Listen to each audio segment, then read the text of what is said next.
What's up, everyone? Welcome back to my channel. Heather Ferris here. This is the best place for you if you are a coach, content creator, or an entrepreneur and you're looking to grow your business using Pinterest.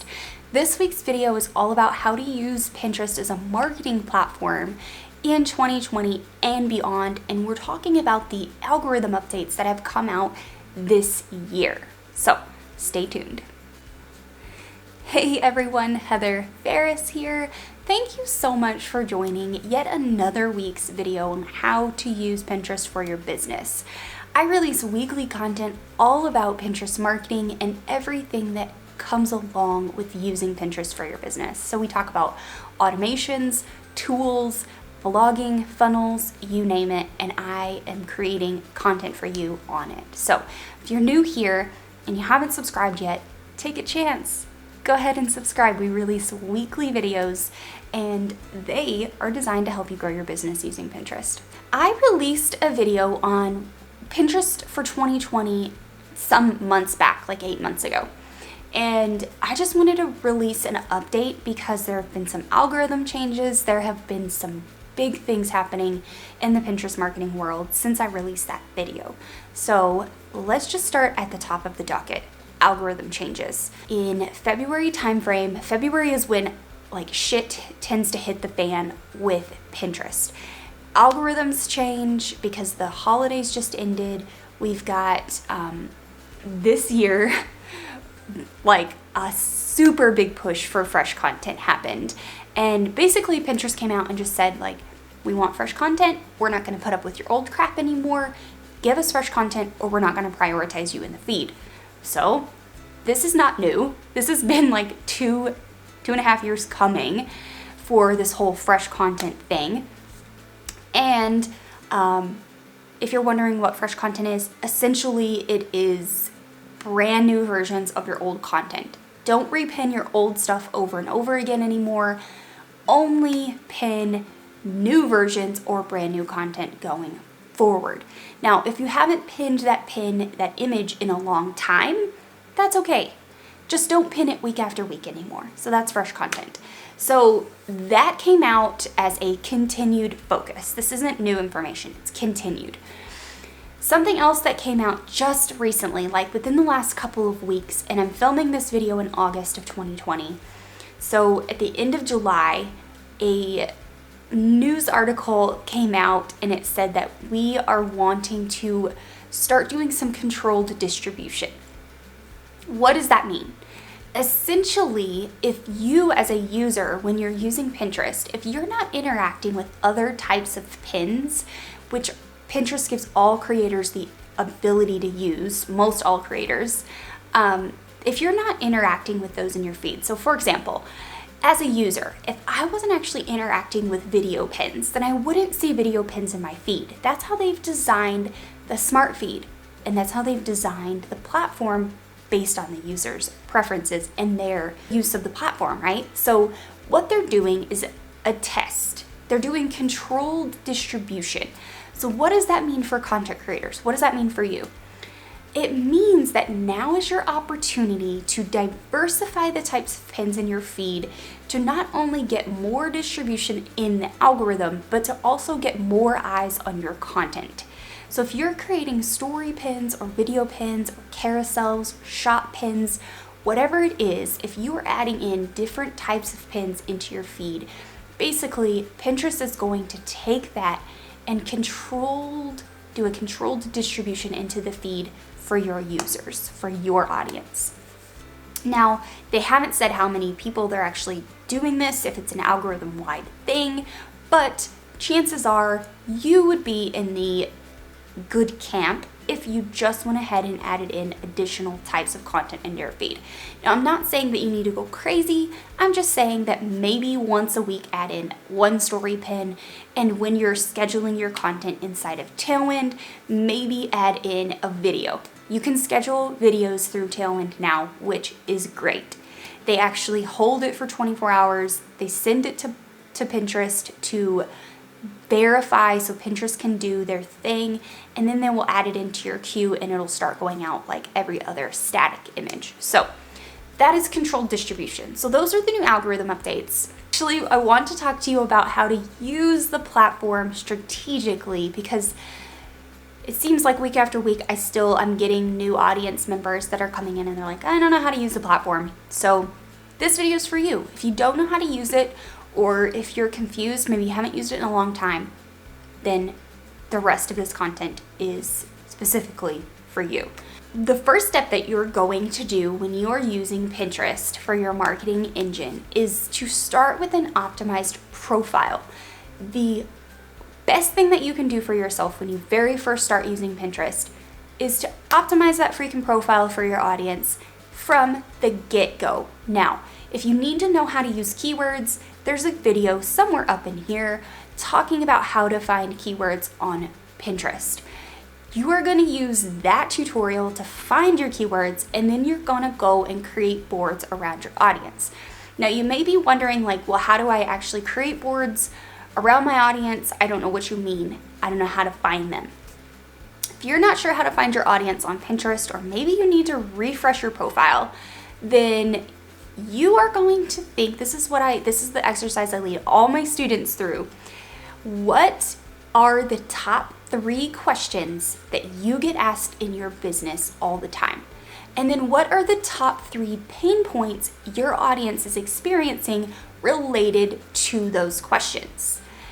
And then I like to layer in my buckets of content. So in my Pinterest marketing business, we talk about Pinterest marketing, automation, and funnels. Those are 3 buckets of content that we create. Now, from there, I like to think about how my audience is actually experiencing this content, at what phase they're experiencing it. And then I like to use that information to kind of guide my keyword research. So if I know that my audience is made up of mainly beginners on my blog, which it is, then I'm going to go and find beginner-related keywords related to Pinterest marketing, related to digital products, funnels, how to make money online, all of those sorts of things. I'm going to compile that list of keywords and then break it down by bucket. So my Pinterest marketing bucket, I'm going to create 3 to 5 boards for that bucket of content using those keywords I found. So that's how you start with an optimized profile. Step 2 in this process is actually creating pins for everything, all of it. If you have a URL on your website, everything except for your legal pages, you should be creating content for. I give my students a content hub. It's a place where they can store everything in the kitchen sink in one place. So lead magnets, products, blog posts, videos, affiliate links, all of it is where we store. We store all of it in the content hub. And then you have a place where you can quickly go and grab your URLs and create new pins, store your pre-written descriptions, your keywords that you're targeting, all the things, right? So create pins for everything. Now, I want you to put a focus on creating fresh pins and new pins for new content.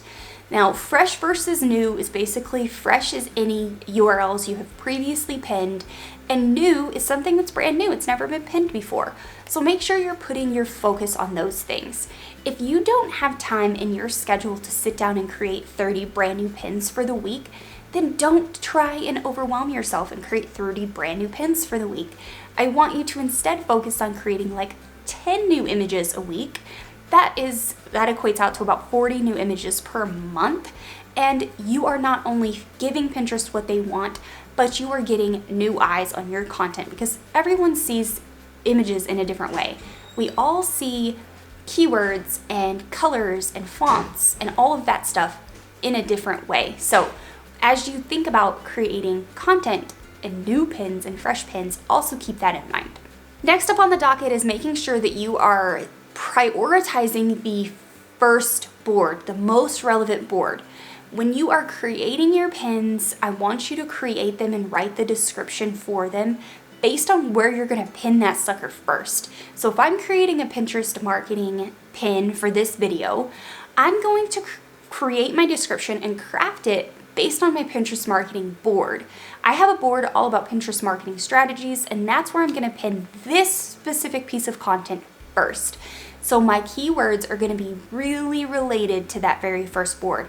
And that's where my pin is going to go first. And then the SEO from that pin and that board is going to follow that around the Pinterest marketing ecosystem for eternity. So that's why it's important for you to prioritize your most relevant board first, because the SEO between the board and the pin are then linked. And that's super important. Remember that. Now, as far as distribution goes, you have a couple options. Like I've said in other videos, I don't use any other tools other than Tailwind or the native scheduler on Pinterest, and that's it. For me, I load all of my content into my blog and I pull my first pin to Pinterest and then pull it from Pinterest to Tailwind. You can do this in a number of ways. How you do it is up to you. You can also use the native scheduler. If you need a manual pinning tutorial, there's a video somewhere around in here and you can go and watch that. And that's basically how I use the native scheduler and ClickUp to pin my content manually, to do a manual pinning strategy. Now, I want you to be proactive about pinning to your Tailwind tribes. Tribes are a great way to give your pins a boost right away. Other users, other business owners are interacting in Tailwind tribes to get your content out onto the platform faster in front of other audiences. Use Tailwind tribes. I like to pull my pins into Tailwind, add them to tribes, add them to my schedule, and then send them out into the world. Last up on the docket is really your analytics. Make sure that you're reading your analytics at least monthly.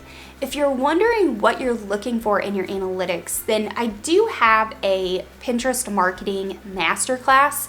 The link is in the description, where I go more into detail about what to look for in your analytics each month. However, if you are just watching this video and you want a quick recap of what that is, essentially you're looking at your impressions versus your clicks. So if you have high impressions but low clicks, chances are the person on the platform didn't resonate with your image. If you're just not getting any action on your pins at all, so no impressions, no clicks, no saves, you didn't do your keyword strategy very well, and you need to revisit, create a fresh version of that same image, upload it to the platform again, and then start over with your keyworded description. So that's in a nutshell what you're going to look for in your analytics. Look for things like trends. Is this pin showing up at a certain time in the year, or is it showing up in the top of my, my top pins every single month, month after month after month? What's happening? And make sure you take note of that, and then track your analytics in your Content Hub. If you want a Content Hub like what my clients and students have, then you'll have to enroll in Pin Profit Plan, unfortunately, to get it, but the link to that is also below. And then essentially you're just gonna rinse and repeat. Do this process over and over and over. Consistency is better than frequency. Let me repeat that for you. Consistency is better than frequency. I don't care how many times you're pinning per day, so much as how consistent you are in your pinning. So if you can only sit down and do 10 pins in your schedule per day, then do 10. And don't freak out about not being on the platform constantly. You have 10 going out a day, that's great. Use your phone to then interact on the platform as you would, as a consumer. And that will also help you in the long run.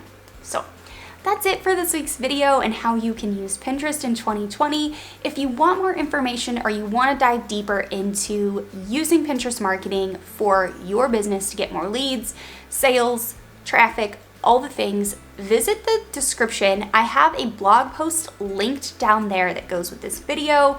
Obviously, if you would like to learn more about the Pinterest masterclass I just mentioned a minute ago, you can also click the link to watch that below.